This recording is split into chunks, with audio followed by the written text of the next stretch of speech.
So I'm going to try to keep this short. This is 200 slides. Really quick about myself. That's me many years ago. I've done pen testing, red teaming, wargaming.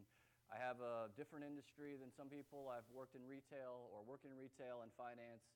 I've also worked in local government. But in addition, I spent 17 years in the United States military.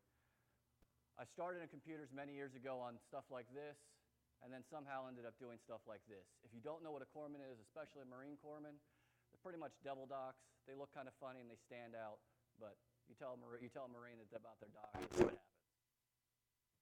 So when the peacetime was around, when there wasn't bad things, I played games like this. Played with nuclear, biological, chemical warfare, and all kinds of fun stuff in hot days, and prepared for disasters like this. How many people around here have worked around stuff like this? Just asking. There's a few. It's good. It's good. Then I got into this. This is where I got back into information security, but let's get to the good stuff, because you all want to know really what this is about.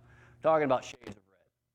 Well, the first thing I want to talk about is I talked about wargaming, and one of the things that always happens, either the military, local government, or anything else, if you're not talking the same speak, how do you know if you're still talking the same stuff? We could go out there and talk to Linux people, and then you have a Microsoft person and spend more time trying to figure out just the commonalities and the differences than anything else.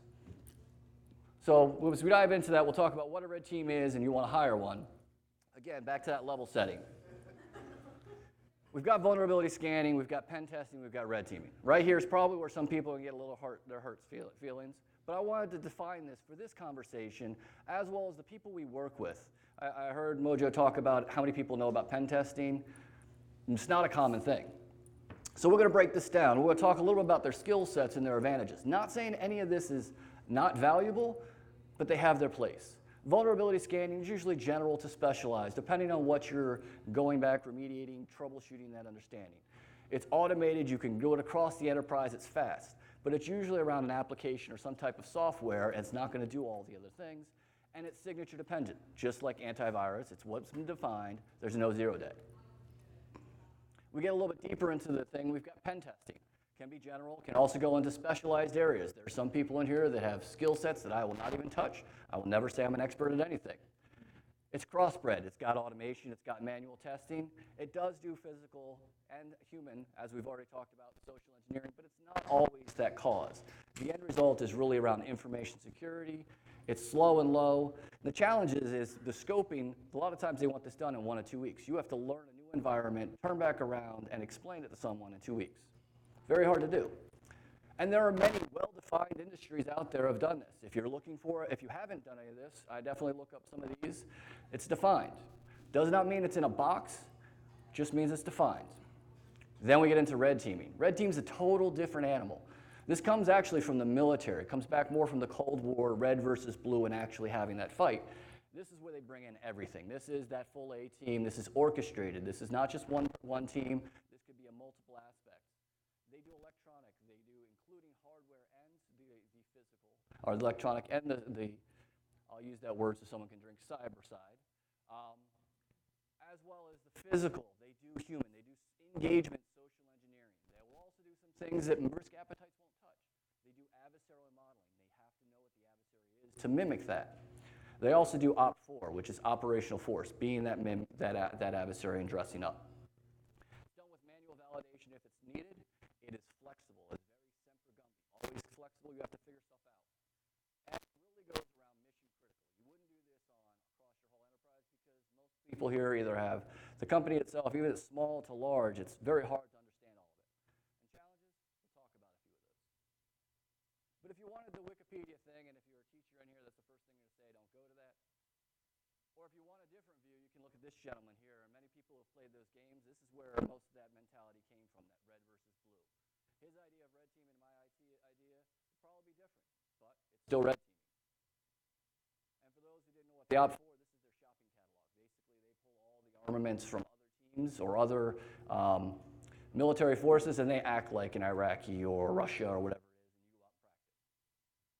And I don't know how well you can see this, but this covers the gambit. This is everything from the physical to the social engineering and what you're going to touch.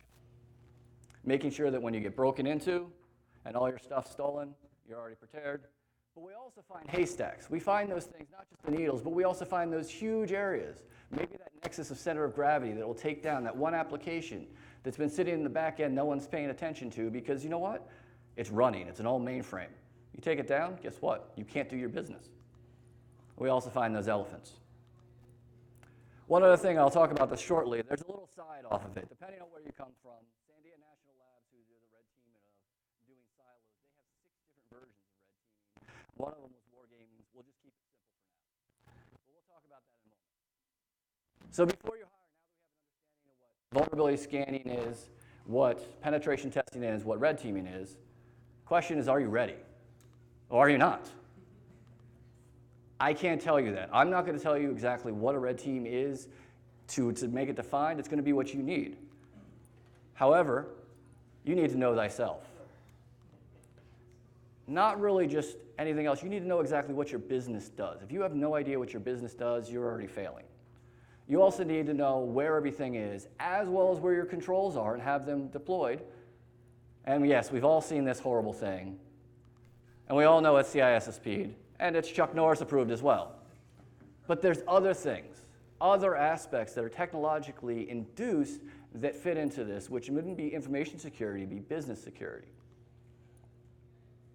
If anyone in here in the financial industry, I'm not going to ask, this is what you're held to. This is Basel. This is what the stakeholders and those high-level CEOs are held to make sure that they're able to run their business. This is what the federal holds them. If you look at this and dig large enough, we could just take the stock market. The stock market's run a lot by using networked time. That time base, if it goes off just by seconds, it changes the chance for someone to get bids. That can change an industry, it can change a world. Then you need to have an understanding of fully how to deal with all these pieces, because if we come in, we tell you you're all broken, and you don't do anything with it, we've wasted our time. And if we don't know what your ruler is, it's going to be dependent on you. And you have to have that risk. But I don't know what your risk is. Does anyone think this is risky? What about this? What about this guy here who looks really scared over here, but he's got a rope, versus this guy? Or if you're really daring, who would want to do that? I don't know what your risk is. I can tell you one thing. My background in life and limb was totally different. In time of war, the minimum, the green, was the people I would worry about first. I'd try to get people back in there to fight. In civilian world, it would be the immediate. Those in black, well, unfortunately, there was only so much time we had. This could be your other risk, just people throwing money. Or for this gentleman who's in a lawn chair flying over Iraq, is that your risk? I don't know. But before we come and tear you apart and you're not ready and make us sad, you have to be ready.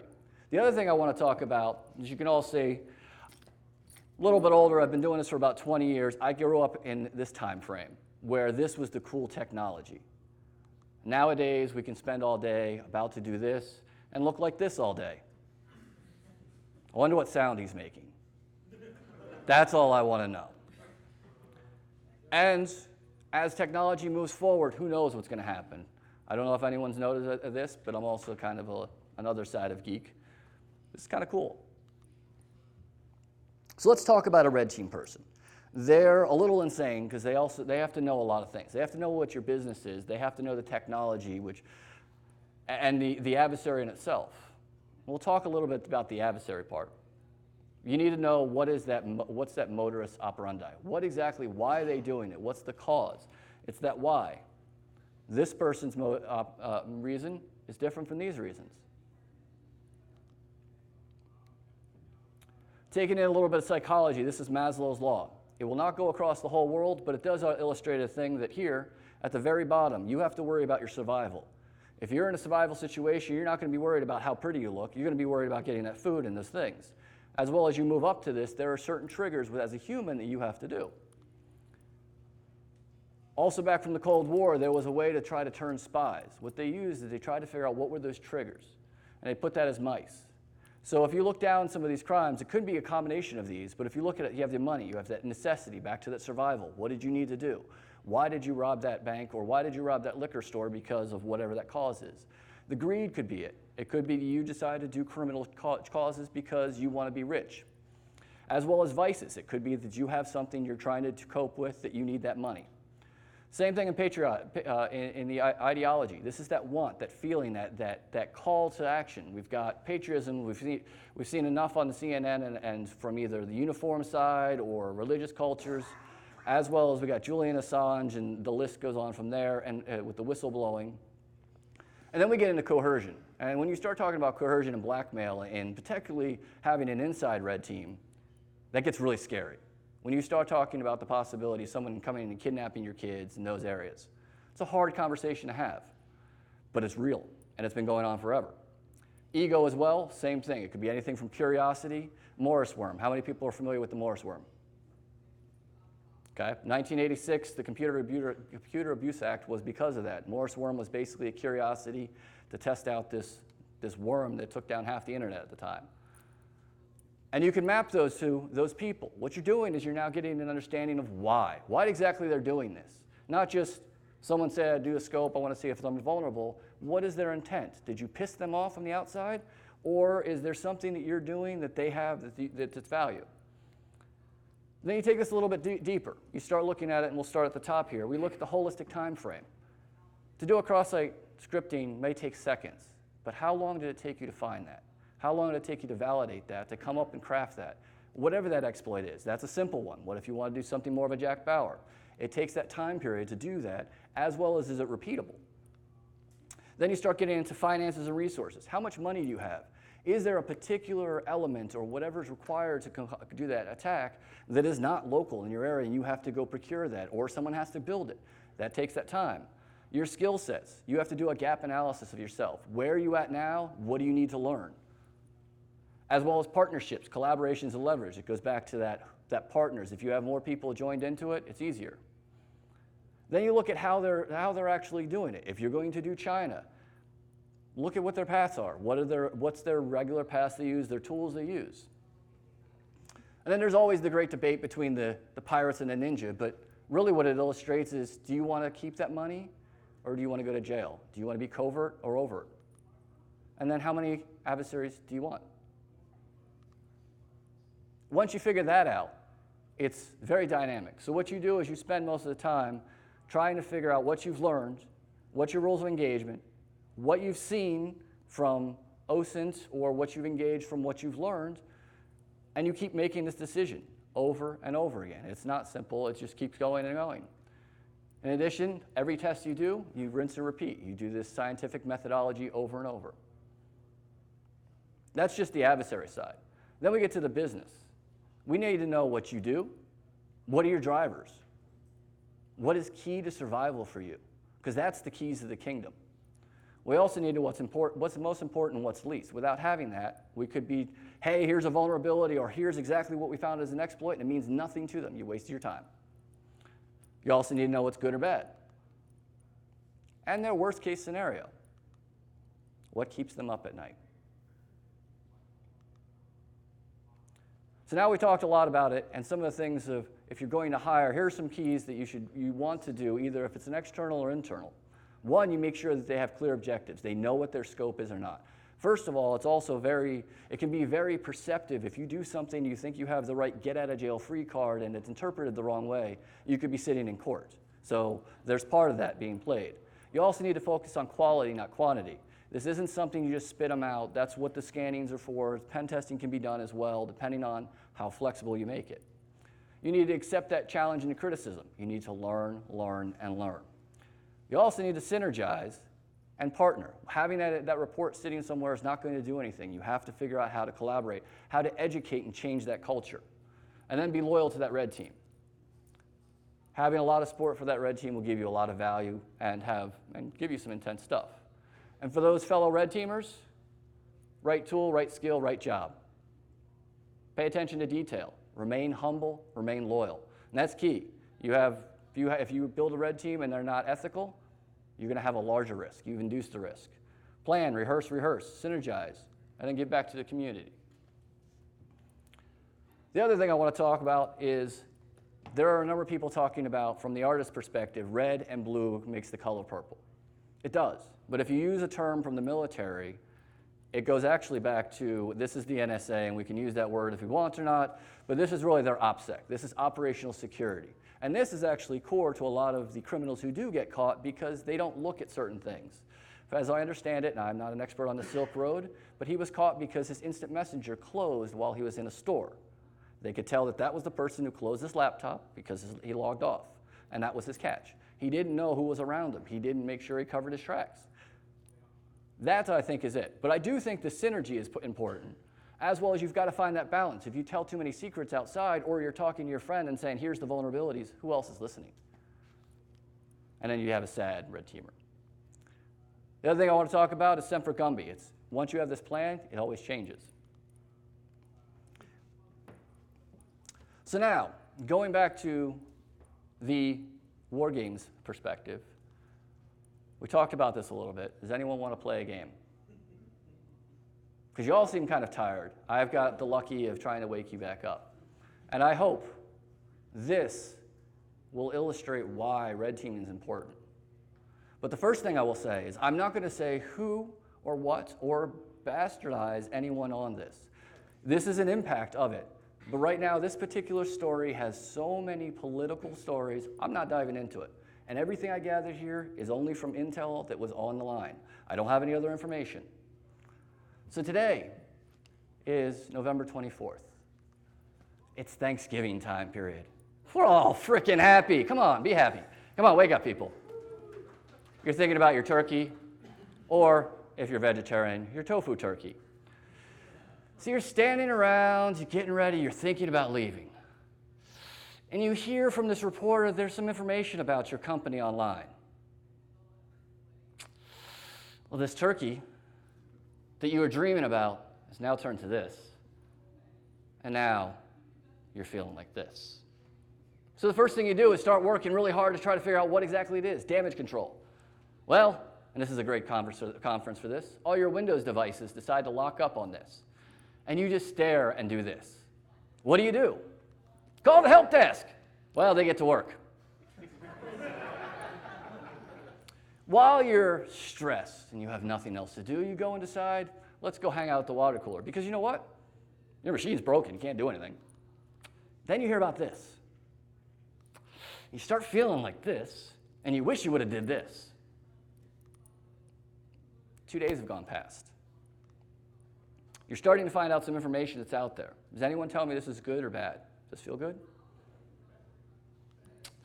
You're feeling like this. Then, and to me, this is where we start shifting outside of technological.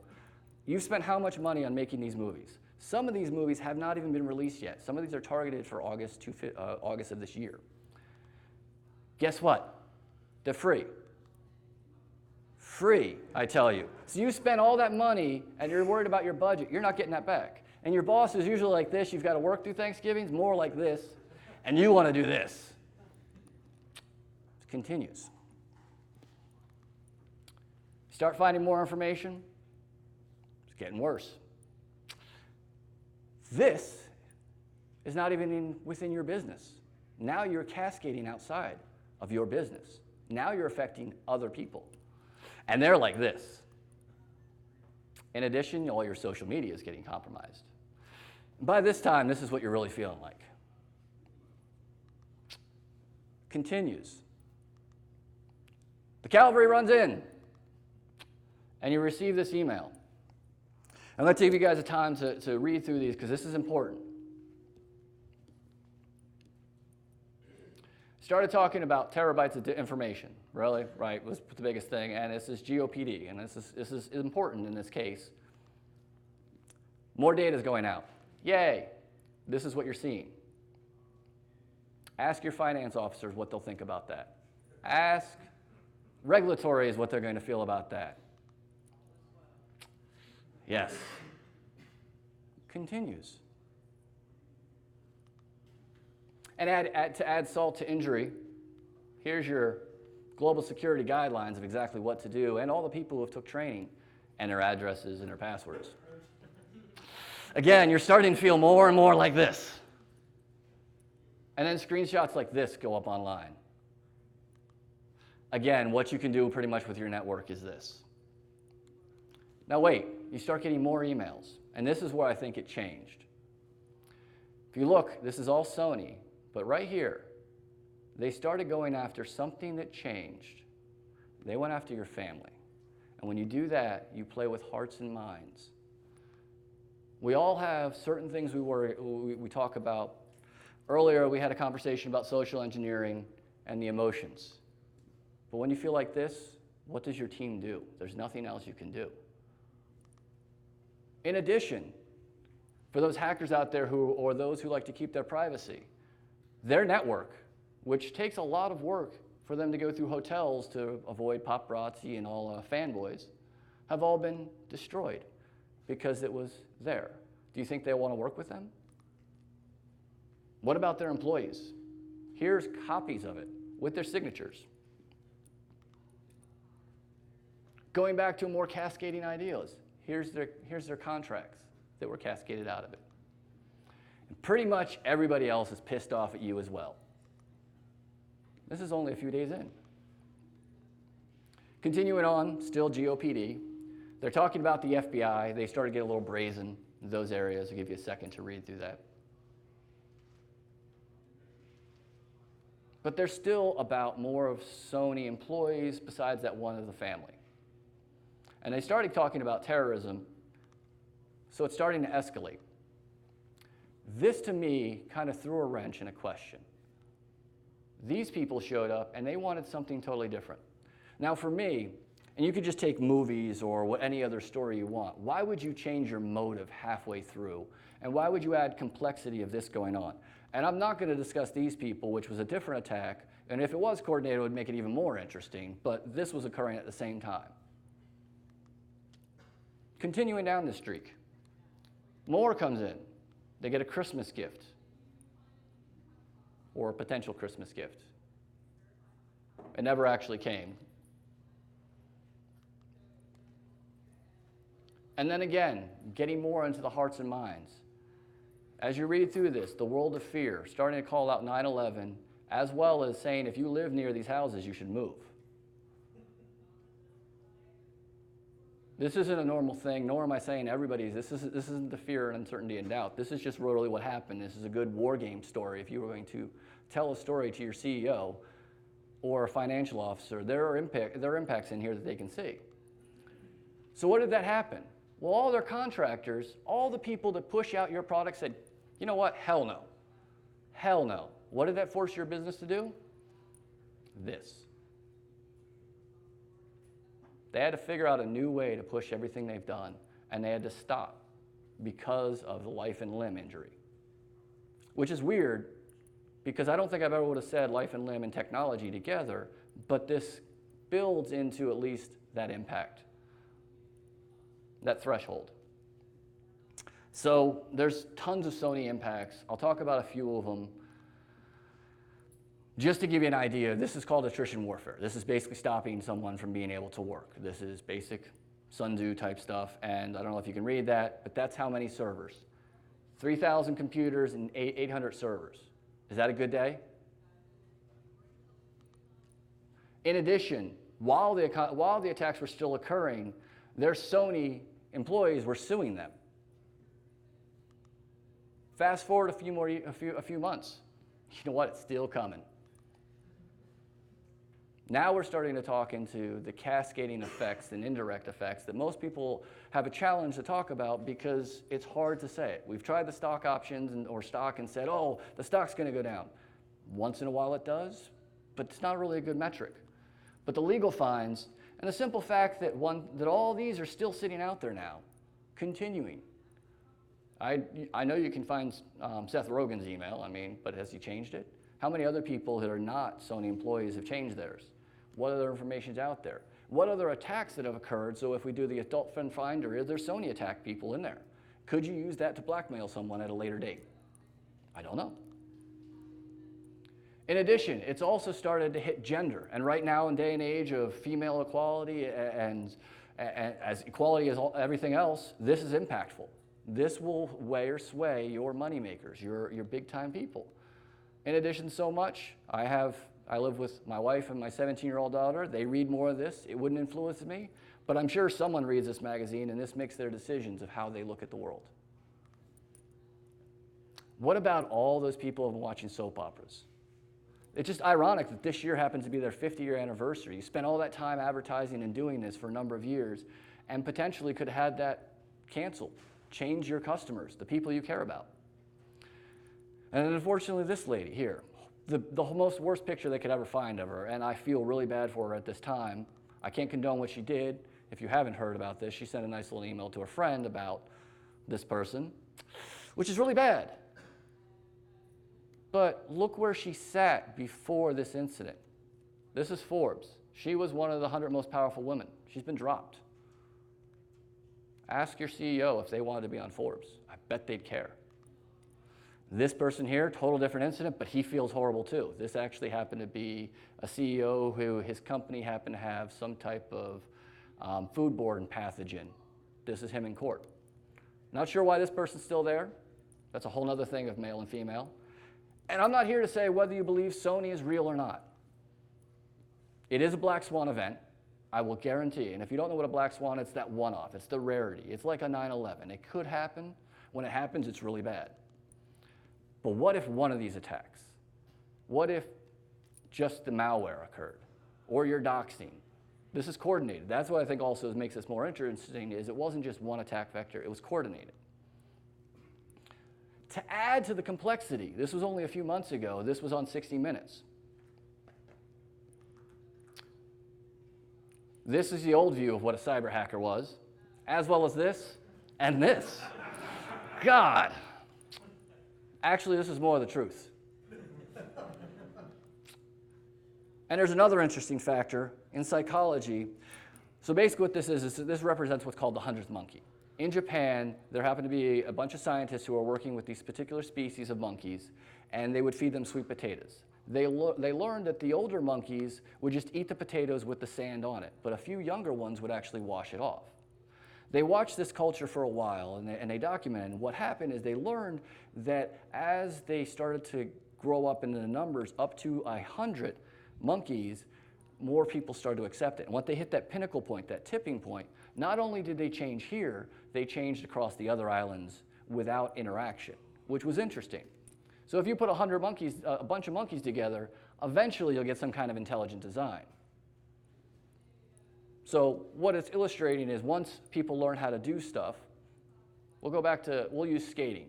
Tony Hawk has set minds and set the perspective of minds for people to do amazing things. When I started skateboarding, it was just flat board, and that was it.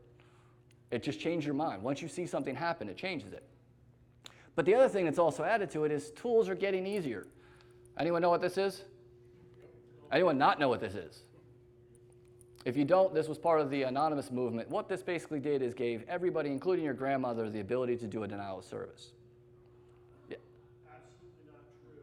The amount of people using LOIC was greatly exaggerated. It was being used to cover up denial of service attacks that were being perpetrated by central groups and central members of Anonymous who, while they claimed they didn't exist, were coordinating in private IRC channels to launch those attacks and were using LOIC essentially as a distraction. Here, hey, you people launch the same attack I'm launching from your computer. We'll call it political unrest. And hey, look, the site went down because our unrest has been successful, but in reality, it's large DDoS networks, not LOIC that was doing the damage. And we can use that point, but I bet when most Linux people started here, YouTube and Google was not the most easiest way to learn how to do things. Now it's easy. But that's a very good point. I didn't get into that deep part.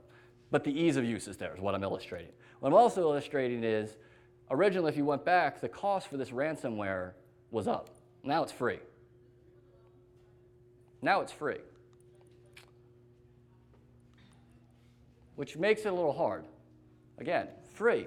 Anyone getting that? But thank you for that information. So the question is really going back to what would you do? I don't know. You now understand the differences between vulnerability scanning, pen testing, and red teaming. You can take this term if you want, or not. All I can tell you is when you're trying to explain this to people, it's already convoluted. You add more to it and not get clarity, it makes your job even more challenging. And this job is very much partnerships. So when you hire them in to do the full rampage and destroy everything, remember it's going to hurt. But it's the lesson that you get out of that you receive, and the collaboration that you put together across these attacks with this different view and that holistic thing that will save you from being this. This is a lot faster than I thought for 200 slides, but get out there, or if you're a business person, get out there.